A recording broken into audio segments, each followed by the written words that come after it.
كريم واحد زينا، طالب في عتبة الثانوية، نشيط وطيب، وكل يوم يصحى وهو مقتنع إن النهاردة غير أي يوم. يقعد قدام الكتاب، يعدل القعدة، يمسك القلم، وبعد شوية تلاقيه واقف.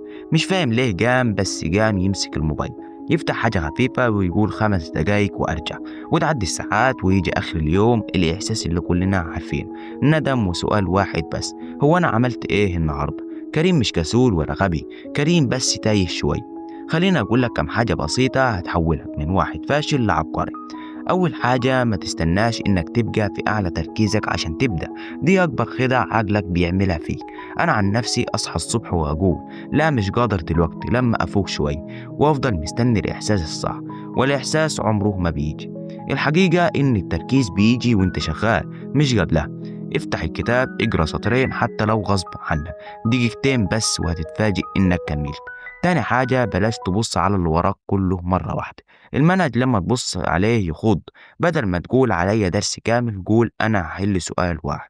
سؤال واحد مش مرعب، بس السؤال الواحد ده ساعات بيشد وراه 10.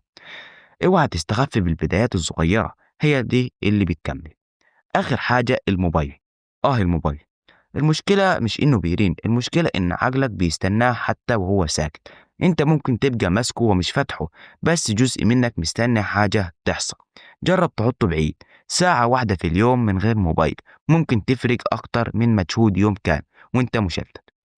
كريم لما عمل الحاجات دي مش بقى بطل فجأة، بس بقى أهدى، وبقى بيخلص شوية كل يوم.